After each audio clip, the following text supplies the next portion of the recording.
નમસ્કાર દર્શક મિત્રો, આપ જોઈ રહ્યા છો સાજી સમાચાર .live। હવે જોઈએ અગત્યના સમાચાર।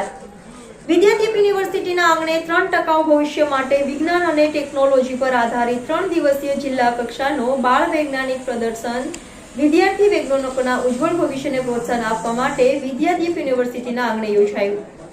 રિપોર્ટર નૈતિક રેશમવાળા, સાજી સમાચાર .live, સુરત।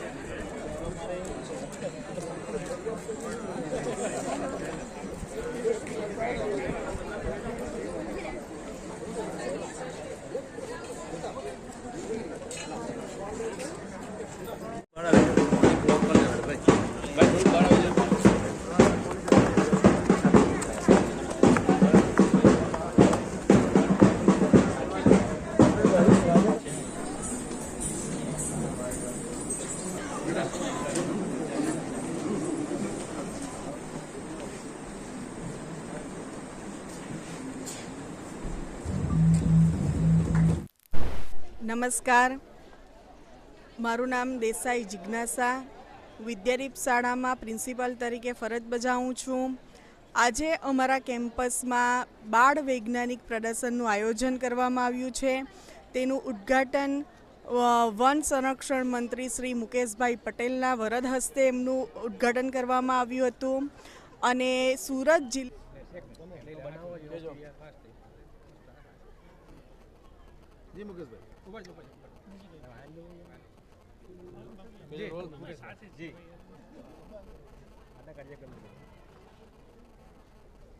આજે જિલ્લા કક્ષાનો વિજ્ઞાન મેળાનો શુભારંભ ઓલપાડ તાલુકાના અનિતા કોલેજની અંદર શરૂ કરવામાં આવ્યો છે।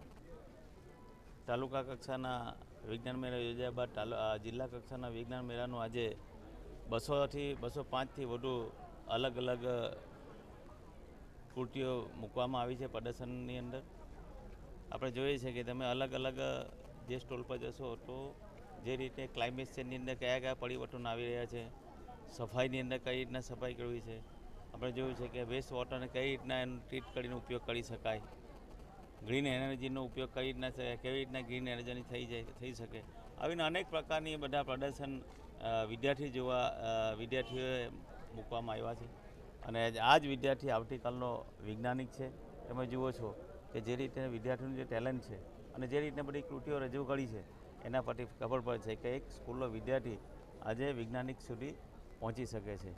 જે રીતે દેશના વડાપ્રધાન મોદી સાહેબે વિજ્ઞાનને ખૂબ મહત્ત્વ આપ્યું છે અને એ જ રીતે આપણે જોયું છે કે મોદી સાહેબે કહેતા હતા કે ભાઈ નિષ્ફળતાની અંદર સફળતા હોય છે અને એટલા માટે જ ચંદ્રયાન 2ની નિષ્ફળતા બાદ પણ સફળતા મેળવીને આજે આપણે ચંદ્ર પરની ઉપર પહોંચ્યા છે। ત્યારે હું આપના થકી તમામ વિદ્યાર્થીઓને આજે આશીર્વાદ આપું છું કે તમે ભણી ગણીને આગળ આવો। તમારા માટે સરકાર ખૂબ ચિંતિત છે। સરકાર તમને જે જોઈએ એ સરકાર પૂરું પાડે છે અને એના માટે અનુકૂળ વાતાવરણ પણ સરકાર ઊભું કરી આપે છે। ત્યારે આજે ખૂબ સરસ રીતે આયોજન છે। 3 દિવસ ચાલનારા આયોજનની અંદર અલગ અલગ પ્રકારના કૃતિઓ પણ રજૂ કરવામાં આવશે। દીકરા દીકરીઓ દ્વારા અલગ અલગ પર્યાવરણ બચાવવા માટે પણ એને જાળવણી માટે બચાવવા માટે પણ નવું કૃતિઓ રજૂ કરીને લોકોની અંદર જાગૃતતા લાવશે।